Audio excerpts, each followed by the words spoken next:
I thank God for this opportunity to speak and share my testimony, and I appreciate everyone who's going to listen in today, and I hope that my story changes your life or makes it better. My name is Clifford, and today I stand before you not as a perfect man, not as a man who has all the answers, but as evidence that God can pick up broken pieces and create purpose from them.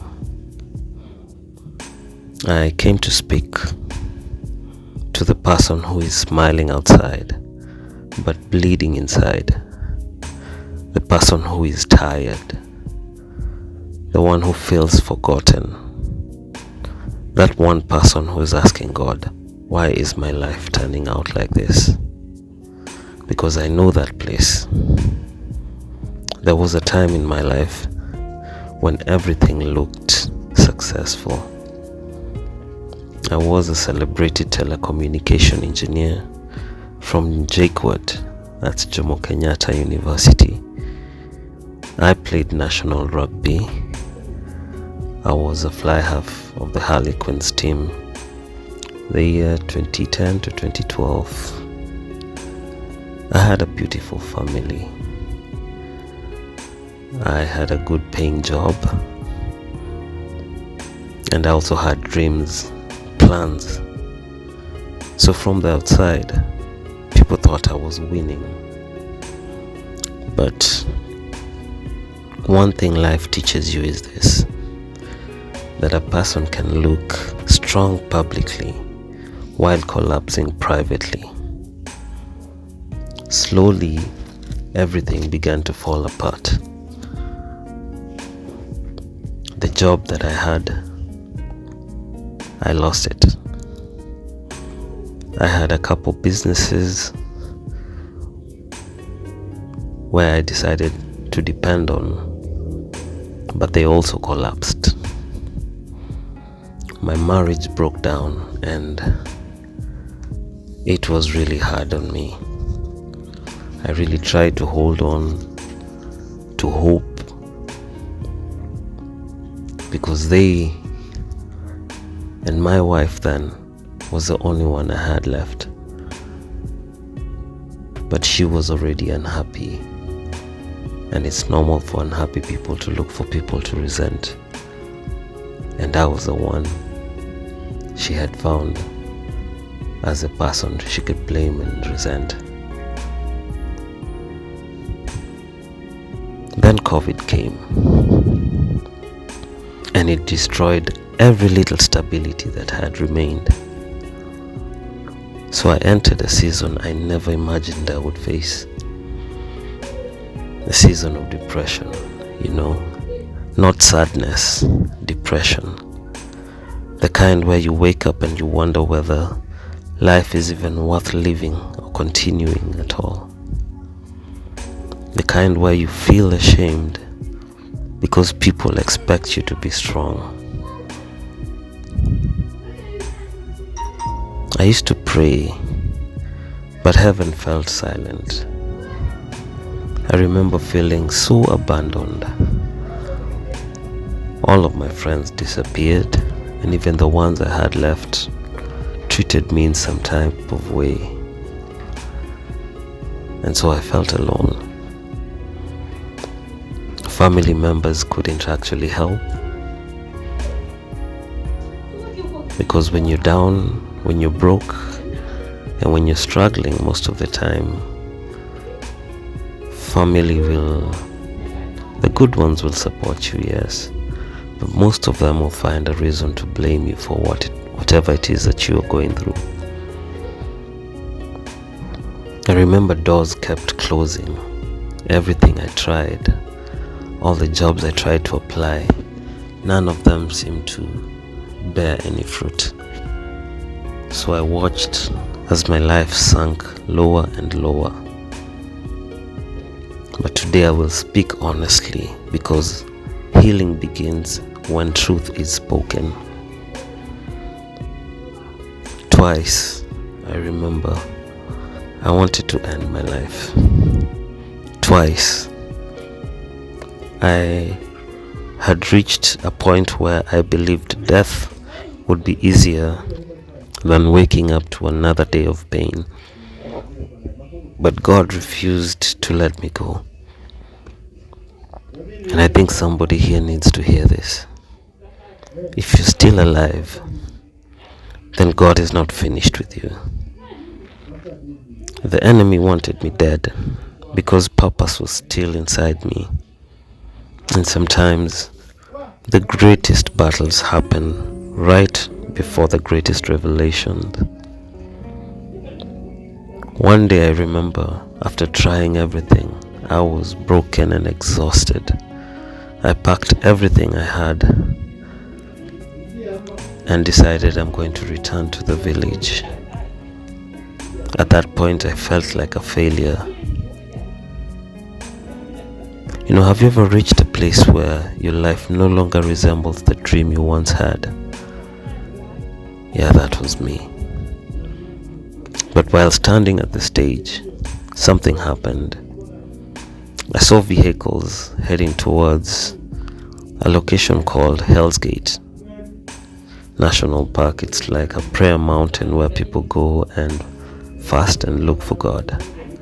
Then something inside me said, go search for your father, seek him and pray. And that's what I did. And I'll tell you something, never underestimate one encounter with God. I remember I went there carrying a lot of pain, confusion, anger, disappointment, and hopelessness. And I cried before God. Not those polished prayers, not those deep theological ones, just tears and surrender. I was a broken man saying, Lord, if you don't help me, I am not going to survive this. And that moment changed my life. Not because everything suddenly became easy, no, but because God began healing me from the inside. Soon after, opportunities started opening up slowly. A friend of mine helped me with his car and I got to start working as an Uber driver. One of the clients got impressed by my character and my integrity and offered me a job in Uganda, where I actually became a manager of a business for almost 2 years. Eventually that business closed. But this is what God had taught me, that my peace cannot depend on circumstances. Because if your joy depends on money, if your joy depends on your success or your relationships, then life will break you. But when your identity is rooted in Christ, then storms may shake you, but they cannot destroy you. When I came back to Kenya, life was still difficult. I still struggled financially. I still could not see my children freely. The pain from separation of my own family still hurt deeply. But this time something was different. Because before I used to ask God, why me? But now I started saying, God, I thank you, even in this season. And I can tell you that gratitude heals the soul, not because the pain disappears immediately, but because thanksgiving reminds you that God is still present even in the broken places. During those painful days, I started writing letters to my son, Tafari.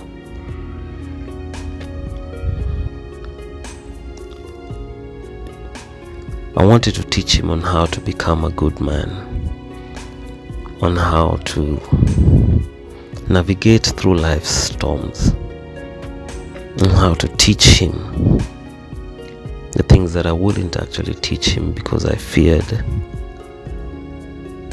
that the distance would steal the lessons I wanted to teach him. But I didn't realize that God was doing something bigger, because one day, after praying for direction, I had a dream and I saw many school children standing and looking towards me. Then a man stepped forward and told me, "They are waiting for you." Before I could understand what he meant, I woke up. Later that day, a friend of mine came to visit me. At that time, I was still staying in the village. So he saw all the letters that I had written to my son. Then he said, "Umeandika kitabu, bro." And suddenly I understood. The pain had a purpose. The suffering that I was going through had a purpose. The breaking had a purpose. Then I realized that God will never waste your pain if you surrender it to Him. The same wounds that almost destroyed you can become the testimony that heals others today. I know some of you are ashamed of your scars, but your scars are proof that you survived. Some of you think because you failed, then God cannot use you. But throughout the Bible, God used broken people, people who cried, people who doubted, people who failed, those who cried and doubted. Because God is not looking for perfect vessels. He's looking for surrendered hearts. And maybe someone today is carrying silent pain. Maybe you're smiling, but you're emotionally exhausted. Maybe your marriage isn't working out and you're hurting. Maybe your finances are collapsing. Maybe your depression has convinced you that your life no longer matters. But I want to tell you this: do not give up. Your identity is not your failure. It is definitely not your divorce. Your identity is not your depression. And it is not your unemployment. Your identity is found in God. And when you discover who God says you are, then life will stop defining you.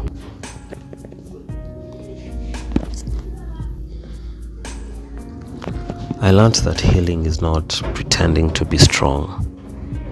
Healing is surrendering honestly before God. It's crying and still praying. It's hurting but still worshiping. Healing is falling down and deciding that I will rise again. And today I stand here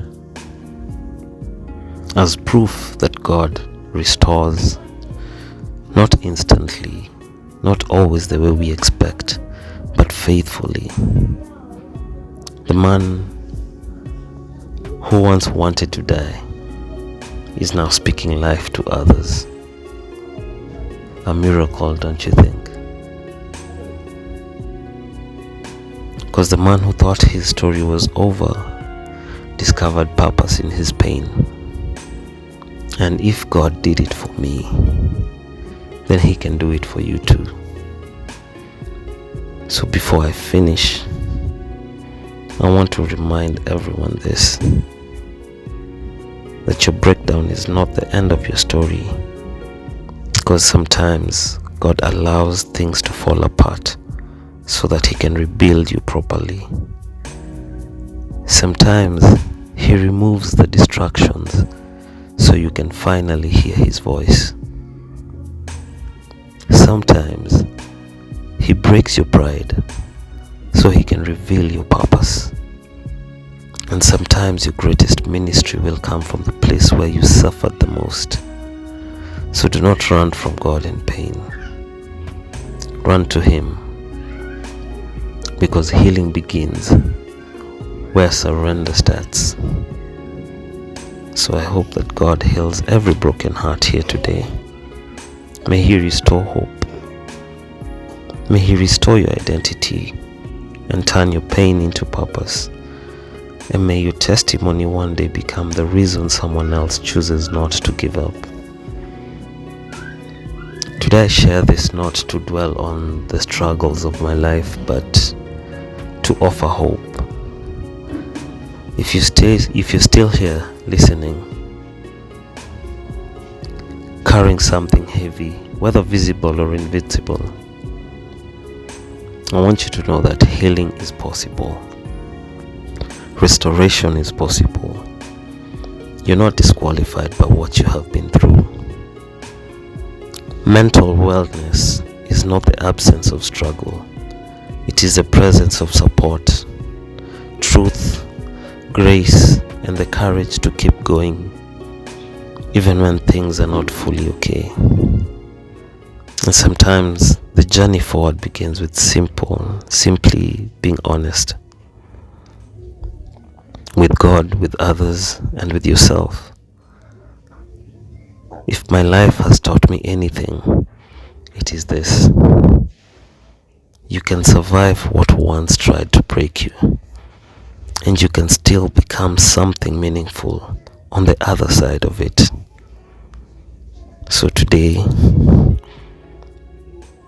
I am a living proof that pain can be transformed into power, and that even in the lowest places, God is still writing a story of restoration. Thank you for listening, and may we all continue to grow in healing, in compassion, and in hope. Be blessed.